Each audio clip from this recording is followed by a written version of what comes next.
বিভিন্ন রাজনৈতিক দলের উত্তেজনাপূর্ণ বক্তব্য ও কর্মকাণ্ডের কারণে সারা দেশ উত্তাল। জানিয়ে দেব হাতে থাকা সর্বশেষ আপডেট বাংলা সংবাদ। প্রথমেই সংবাদ শিরোনাম। বেনজির বিদেশে পালিয়েছেন কিনা জানা নেই, বলেছেন কাদের। এদিকে মালয়েশিয়ায় যেতে না পারা কর্মীদের বিষয়ে যা জানালেন রাষ্ট্রদূত। এরপর জানিয়ে দিব সিয়ামকে নেপালে আটক করা হয়েছে বলেছেন ডিবি প্রধান। আরও জানিয়ে দিব ছাত্রলীগ নেতাকে কোপালো দুর্বৃত্তরা। সর্বশেষ জানিয়ে দিব যুক্তরাষ্ট্রকে বড় জালেম বললেন মুফতি রেজাউল করিম। এতক্ষণ শুনছিলেন সংবাদ শিরোনাম, এবারে বিস্তারিত। তবে অনুরোধ থাকবে ভিডিওটিতে একটি লাইক করবেন এবং কমেন্ট করে জানিয়ে দিবেন কোন জেলার কোন উপজেলা থেকে আপনি আমাদের এই ভিডিওটি দেখছেন।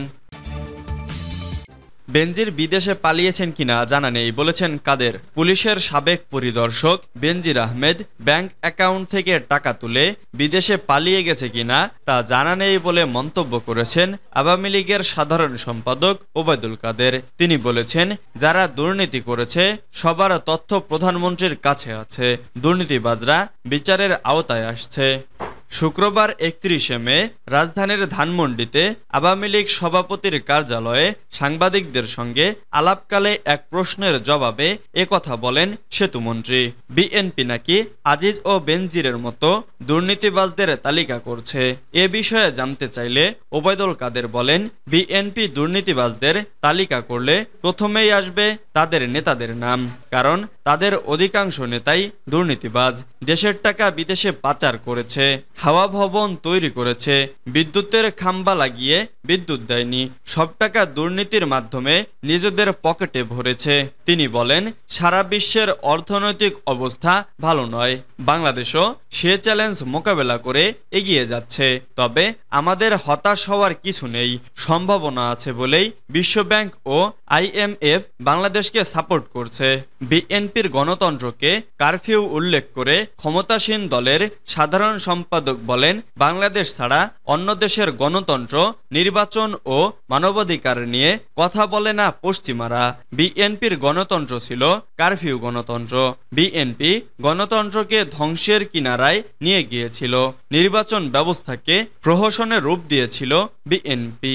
এছাড়া সম্মেলন ছাড়া মির্জা ফখরুল বিএনপি মহাসচিব কিভাবে থাকেন সে বিষয়েও প্রশ্ন তোলেন আওয়ামী লীগের সাধারণ সম্পাদক। মালয়েশিয়ায় যেতে না পারা কর্মীদের বিষয়ে যা বললেন রাষ্ট্রদূত। বাংলাদেশ সহ 15টি দেশের জন্য আজ 1 জুন থেকে কর্মী যাওয়া বন্ধ করেছে মালয়েশিয়া। দেশটির এমন সিদ্ধান্তে ভিসা পেয়েও বিমানের টিকিট সহ নানা জটিলতায় আটকে পড়েন 30,000-এর বেশি কর্মী।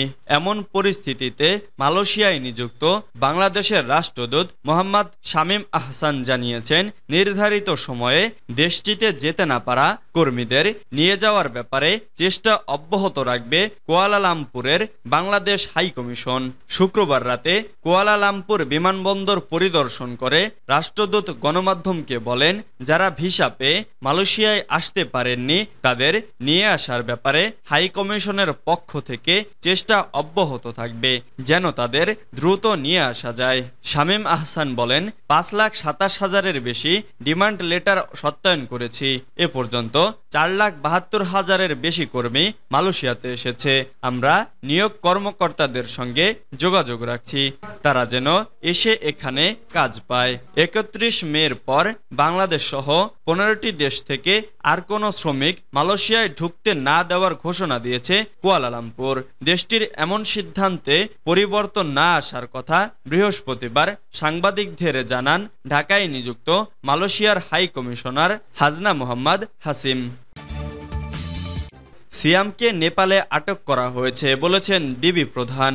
ঢাকা মহানগর গোয়েন্দা পুলিশের প্রধান মোহাম্মদ হারুনার রশিদ বলেছেন, সংসদ সদস্য আনোয়ারুল আজিম আনার হত্যাকাণ্ডে অন্যতম সন্দেহভাজন মোহাম্মদ সিয়াম হোসেনকে নেপাল থেকে আটক করা হয়েছে বলে শুনেছি।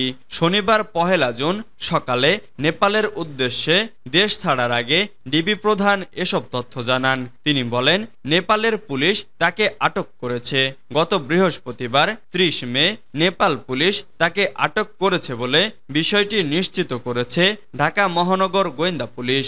ডিবি সূত্রে জানানো হয়েছে, আটক সিয়ামকে দেশে ফিরিয়ে আনার জন্য এরই মধ্যেই বাংলাদেশ দূতাবাসের পক্ষ থেকে যোগাযোগ শুরু হয়েছে। এদিকে আনারকে হত্যার উদ্দেশ্যে অপহরণের মামলায় গ্রেপ্তার ৩ আসামির আরও ৫ দিনের রিমান্ড মঞ্জুর করেছে আদালত। শুক্রবার ৩১ মে ঢাকার মেট্রোপলিটন ম্যাজিস্ট্রেট শান্ত ইসলাম মল্লিকের আদালত শুনানি শেষে রিমান্ডের আদেশ দেন। রিমান্ডে যাওয়া আসামিরা হলেন শিমুল ভূঁইয়া ওরফে শিহাব ওরফে ফজল মোহাম্মদ ভূঁইয়া ওরফে আমানুল্লাহ সাঈদ, তানভীর ভূঁইয়া ও শিলাপ্তি রহমান। এদিন ৮ দিনের রিমান্ড শেষে ৩ আসামিকে আদালতে হাজির করা হয়।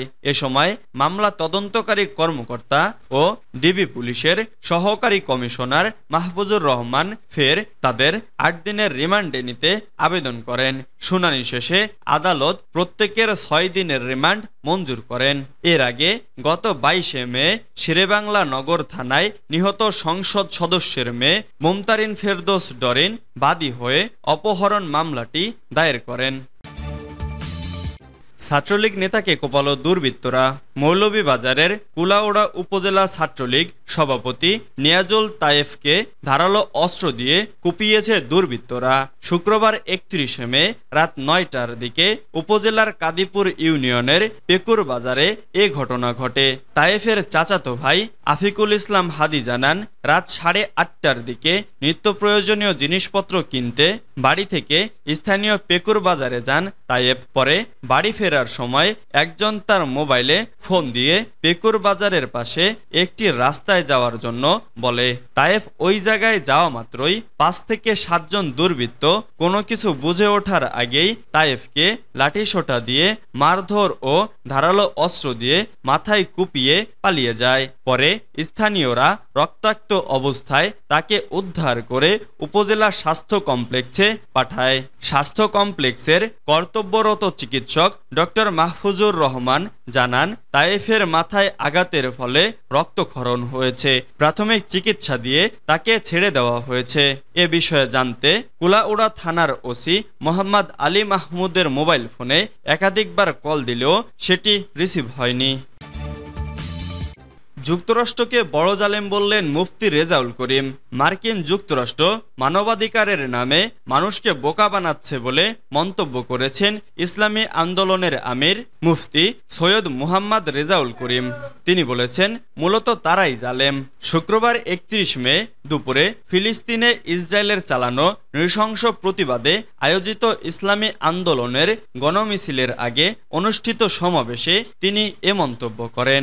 রেজাউল করিম বলেন, ইসরায়েল জালেম, এদিকে আমাদের বর্তমান সরকারও ধোঁকাবাজ। তাই মুখে ফিলিস্তিনিদের পক্ষে বললেও তলে তলে ইসরায়েলকে সমর্থন দিয়ে যাচ্ছে। ন্যায়ের পক্ষে এবং অন্যায়ের বিরুদ্ধে দাঁড়ানোর জন্যই ইসলামী আন্দোলনের প্রতিষ্ঠা হয়েছে বলেও জানান দলের আমির। তিনি বলেন, আজ ফিলিস্তিনের মা বোনদের ওপর অমানসিক অত্যাচার করা হচ্ছে, অথচ আশ্চর্যের বিষয় হলো সেই আমেরিকা মুখরোচকভাবে তাদের মানবতার গল্প শোনায়।